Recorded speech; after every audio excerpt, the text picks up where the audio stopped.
Hey kids, it's Pastor Austin and Mr. Brandon here with this week's Big Truth. We are back, and Mr. Brandon is back to start our series again in redemption. And you guys know that now we're kind of on two different tracks. So we're in K through 2, we're talking about the theme of hope. And your older siblings, if you guys have those, they're talking about a different word called eternity. So we're going to kind of begin here with Guide 4, kind of talking about the word hope as we walk through the next 4, 5, 6, 7, 8, and 9 guide numbers. So what's this week's big truth? Well, this week's big truth is God provides mercy and grace.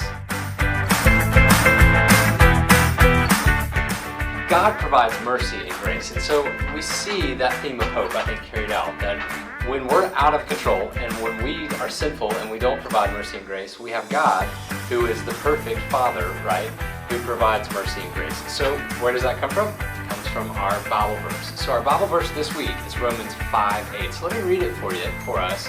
And I want to, again, challenge you guys, as I'm reading the Bible verse for this week, see if you can listen for the big truth. So, Romans 5:8 says this, "But God shows His love for us in that while we were still sinners, Christ died for us." So, if I had to guess, you probably didn't hear the word mercy or you didn't hear the word grace, right? But I want you to listen again and see if you can figure out why our big truth comes from this Bible verse, even without those words being mentioned. Let me read it again. Romans 5:8. "But God shows His love for us, in that while we were still sinners, Christ died for us." So, Ms. Brandon, we see that our big truth is played out in this verse, that because we are sinners, that obviously we don't deserve mercy and grace, right? Yeah. But because God is so good and there is hope found in God, He gives us, He offers, He provides mercy and grace to us. So that's an incredible big truth for this week. So Mr. Brandon has a home book for you guys at home to kind of help unpack that big truth and interact around it at home.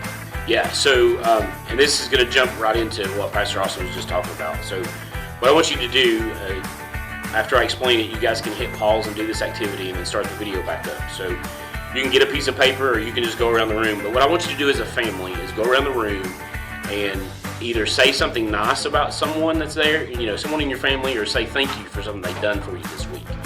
And that really just shows them that you're appreciative of what they do and that you're saying nice things. And so go ahead and take a minute and do that right now. You can hit pause if you want to. But what that does is, when we're saying nice things about someone, that references back to what God does for us. God, in His grace, chooses to lavish or to give us gifts that we don't deserve. And that ultimate gift that we don't deserve is salvation through His Son, Jesus Christ. So just continue that activity through the week, just every couple days. Just say thank you for something that, your kids have done for you or mom and dad's done for you, kids.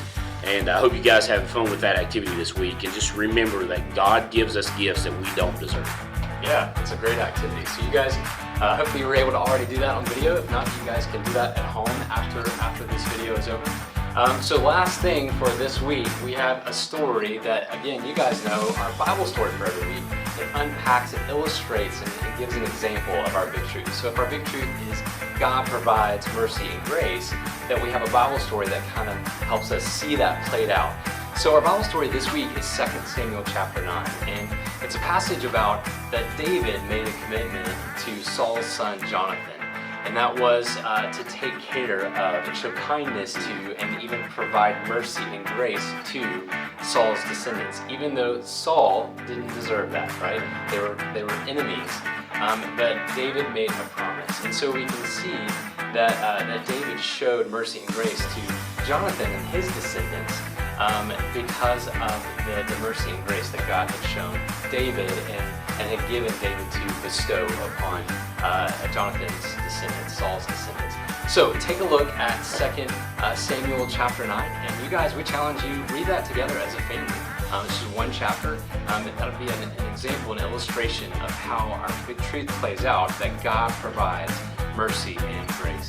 Hey, we hope you guys have a great week this week, and we will see you next time right here for next week's Big Truth. Have a great week, guys.